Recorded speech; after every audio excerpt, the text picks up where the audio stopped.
This channel does not promote any violent, harmful, or illegal activities. All content provided by this channel is meant for an educational purpose only.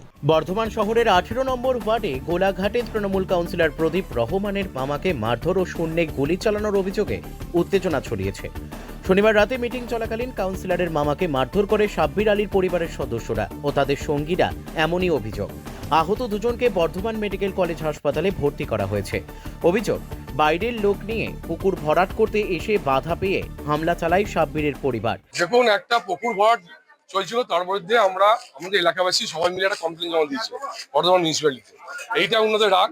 এছাড়া বাইরে থেকে প্রত্যেক দিন ওই যে জায়গাটা পুকুর ভরাট করছে সেটা দেখাতে আছে মাঠ বলে প্রত্যেক দিন বাইরে থেকে ছেলে নিচে খেলাধুলা করাচ্ছে, খাওয়ার দাওয়ার মদ পথ দিন চলছে। সাবির আলী সালা ভাবি আছে ওর মেয়ে বলছে আমার জায়গা, একবার ও বলছে ওর জায়গা।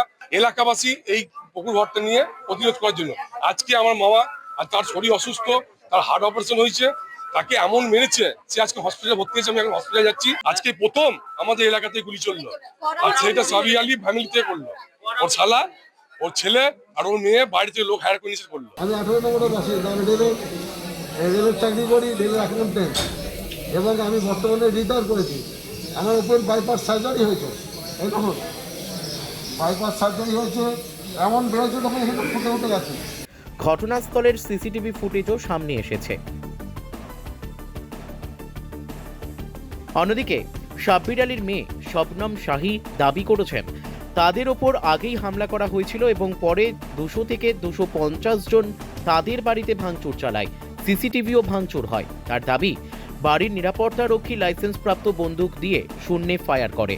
আহতদের হাসপাতালে দেখতে যান বিধায়ক খোকন দাস। পুলিশ কয়েকজনকে আটক করেছে বলে জানা গেছে। আমাদের একটা কেস এখানে অলরেডি হয়ে আছে, ওটার জন্য ওনারা আজকে চড়াই হয়ে আমাদের বাড়ি ভাঙচুর করেছে। আমাদের এখান থেকে বাড়ি থেকে একজন বেরোতে তাকে ধরে ওনারা মারে, শুধুই মারে। এখানে একটা রাগ, ওটা তো পুরনো রাগ, ওটা ওনারা মেরেছে। মারার পরে আমরা সব বাড়িতে মহিলারা আসি, মহিলারা এসে অ্যাটাক করে। তারপরে ওরা পার্টি থেকে 200-250 লোক জড়ো করেছে। 200-250 লোক জড়ো করে আমাদের বাড়ি ভাঙচুর করেছে। আরও ভাঙচুর করতো, আরও লোক জড়ো করছিল। তখন আমাদের যে সিকিউরিটি গার্ড গানম্যান ছিল উনি একটা ফলস ফায়ার করেছে। ব্যাপারটা হচ্ছে এইটাই।